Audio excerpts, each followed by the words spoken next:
Փառք մեր Տեր Հիսուս Քրիստոսին, շնորհակալ ենք ամեն բաների համար,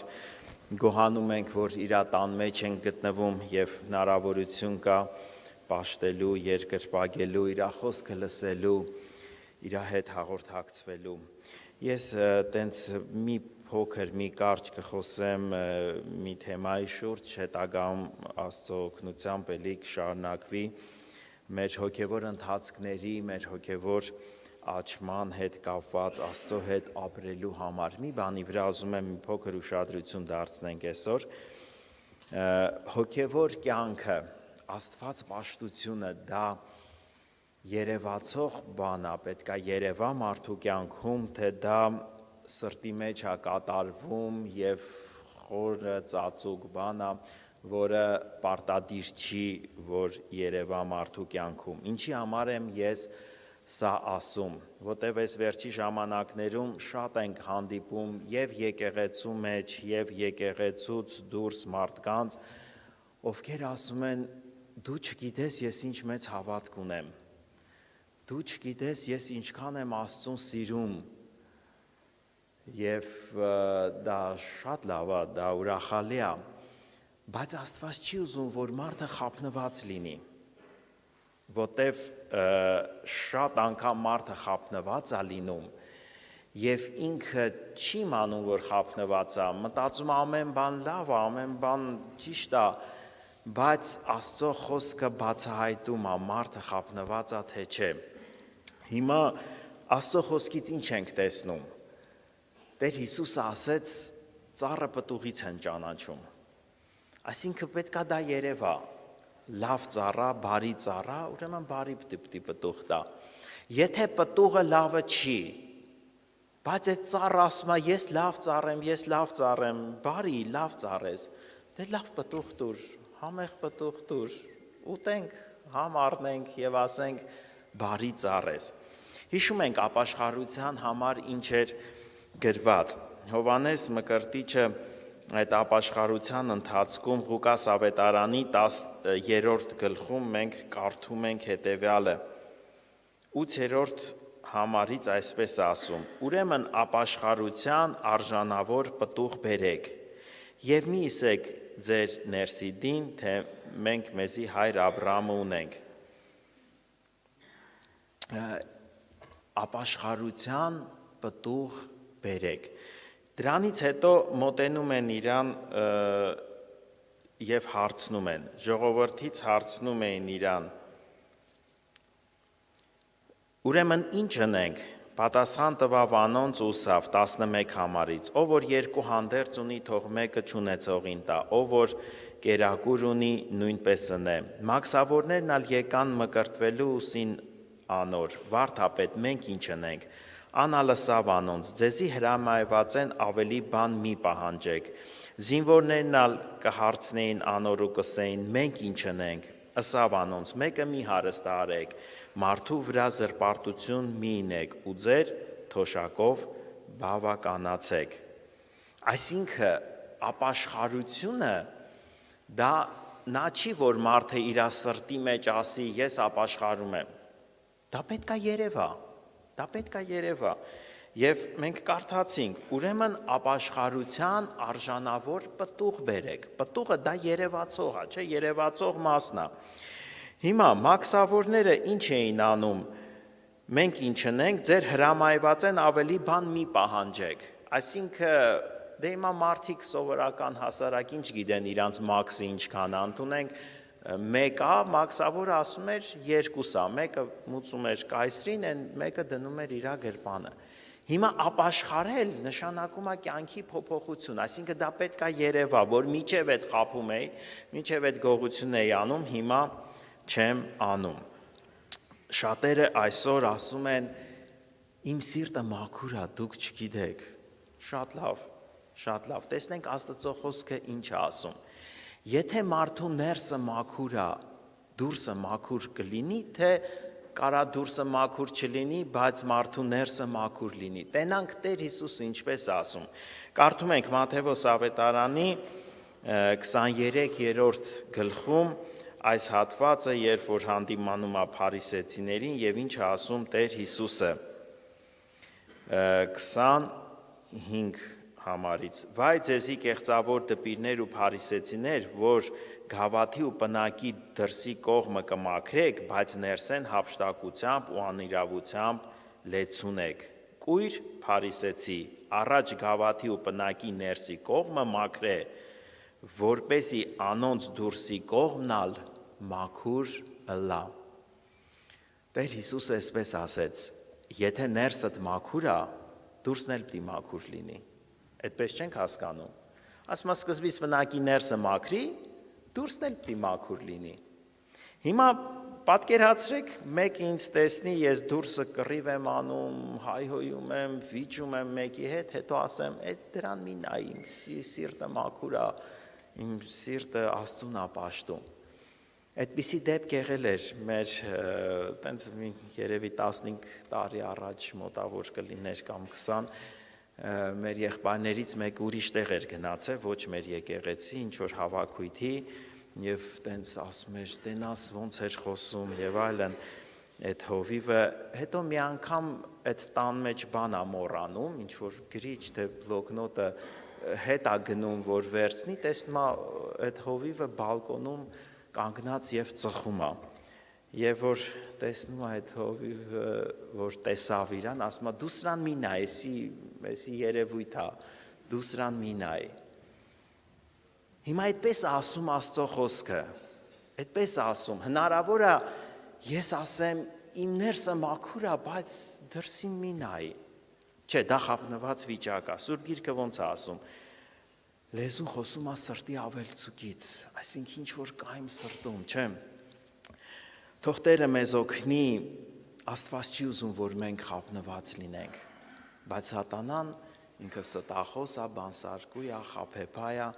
և այսօր շատ մարդիկ գիտեն, որ Աստծուն շատ են սիրում, ես սա շարունակելի թեմա է, տենց սխեմատիկ ասեմ, հետո ավելի տենց մանրամասը կնայենք,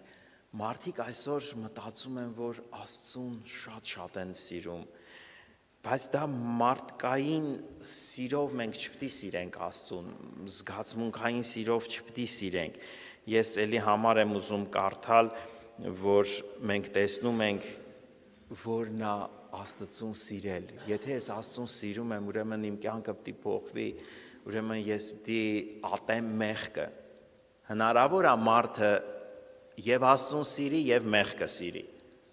չէ որ դրանք հակառակ բաներ են, և Աստծուն սիրի և աշխարհը սիրի, ես պիտի ընտրեմ, եթե ես Աստծուն սիրում եմ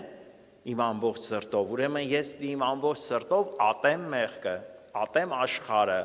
ատեմ անօրենությունը, ինչ որ Աստծուն հակառակ է, դրա համար ես համարն էլ կարդամ, մի փոքր կամփոփեմ, հետո առիթ կլինի ավելի մանրամաս այս թեմայի շուրջ խոսելու, որտեղ էլի շատ մտքեր կան փոխանցելու։ Հովհաննու ավետարան 14-րդ գլխի 21 համարն ենք կարդում, տեսնենք ինչպես է գրված. Ան, որ իմ պատվերներս կբռնե ու կպահե զանոնք, անիկա է զիս սիրողը, ան, որ զիս կսիրե, իմ հորմես պիտի սիրվի ու ես զանիկա պիտի սիրեմ ու ինքզինքս անոր պիտի հայտնեմ։ Հիմա 23-ը, Հիսուս պատասխան տվավ ու սավ անոր, եթե մեկը զիս սիրե, իմ խոսքս պիտի պահե։ Եթե մեկը զիս սիրե, իմ խոսքս պիտի պահե։ Այսինքն Աստծուն սիրելը բերում է կյանքի փոփոխության, ապաշխարել է, եթե ես ասում եմ, դառել եմ Աստծուն, կյանքի փոփոխության, այսինքն դա պետք է երևա, եթե ես ասում եմ, ես հավատացյալ եմ, ես Աստծո զավակ եմ, դա պետք է երևա, թե չէ, դա պիտի աշխարհը տեսնի, դա մարդիկ պետք է տեսնեն, եթե ես ասում եմ, իմ մեջ լույս կա, պետք է երևա այդ լույսը, այդ կյանքն է, չէ, այդ լույսը, Հիսուսը ասեց, կյանքն է մարդկանց լույսը։ Ինչպես է նաև գրված Հակոբոսի թղթում, որ ասում է դու հավատք ունես առանց գործերի, դե ցույց տուր այդ հավատքը։ Ես էլ հավատք ունեմ գործերով։ Հիմա ոնց կարող եմ ես ցույց տալ։ Հավատքը դա երևացող բան չի, չէ՞, դա իմ սրտի մեջ է, Աստված գիտի իմ հավատքը մեծ է, ինչ չափի է, բայց ոնց է դա երևում։ Կյանքով երևում է։ գործերով երևում է։ Իմ Աստծուն սիրելը ո՞նց է երևում։ Աստծո խոսքը պահելով է երևում, աշխարհը մեղքը ատելով է երևում, ո՞նց երևա։ Իմ ապաշխարությունը ո՞նց է երևում։ Այսօր մարդը ասում է, ես ապաշխարած եմ, բարի, պտուղները, կյանքը թող ցույց տա, ես Աստծուն դառած մարդ եմ, թե չէ։ Թող Տերը մեզ օգնի, մենք մտածենք այս վրայով, աղոտ կանենք, փնտրենք Սուրբ գրքում համարները, տեսնենք Աստծո խոսքը, Աստված մեզ իր խոսքի միջոցով բերում է ուղղության, որ մենք սխալված չլինենք, որ մենք խաբված չլինենք։ Այսօր ո՞նց է սատանան խաբում։ Այն մարդը, որ փրկված չի, ասում է դու փրկված ես, այն մարդը, որ փրկված է, ասում է դու փրկված չես։ Որտեվ ինքը ստախոսն է, ինքը բանսարկուն է, ինքը միշտ սուտ է խոսում եւ միշտ խաբում է։ Ես մի անգամ տենց զրուցում էինք խմբում, ասեցի, այն միտքը, որ մեզ գալիս է, եթե մենք իմանանք, որ դա սատանայից է, հենց այդ մտքի հակառակը ճշմարտությունն է։ Այսինքն, եթե միտք է գալիս չարի կողմից, որ դու փրկված ես, ուրախացի, ուրեմն դու փրկված ես, ինքը խաբում է քեզ։ Ինքը ուզում է քեզ մոլորեցնի, դու ուրախացի, դու փրկված ես։ Թող Աստված մեզ օգնի։ Հիսուսը եկավ, մենք գիտենք, խոսում ենք ծննդյան այս կապակցությամբ, որպեսզի սատանայի գործերը քանդի։ Ինքը եկավ ճշմարտությունը հայտնելու, որ մարդը խաբնված չլինի։ Եվ Աստված չի ուզում, որ մարդը խաբնված լինի, մոլորության մեջ լինի, որ պատկերացնում եք ինչ սարսափելի բան է, երբ որ մարդը ինքը հիվանդ է, բայց չգիտի, որ հիվանդ է, եւ այդ հիվանդությունը տարիների ընթացքում իր մեջ զարգանում է։ Մեկ էլ հասնում է ծայրեղ վիճակին, որ ասում են արդեն ուշ է, էլ չենք կարող իրան օգնել, բժշկել, բժիշկները ասում են, այ որ շուտ իմանայինք, հնարավոր էր օգնելու, բայց հիմա արդեն շատ ուշ է։ Դա շատ ցավալի է եւ շատ վատ է, որ մարդը չի իմանում, որ սկզբից իմանա եւ սկզբից բժշկությունը տեղի ունենա։ Նույնը հոգեվոր կյանքում մարդը Աստված չի ուզում, որ մարդը խաբնված լինի եւ չիմանա ճշմարտությունը, չիմանա Աստծո խոսքը, իրավիճակը եւ պատկերացնում եք ինչ սարսափելի է, որ մարդը կանգնում է դատաստանի օրը Աստծո առաջ եւ հանկարծ Տերը ասի չար եւ ծույլ ծառա։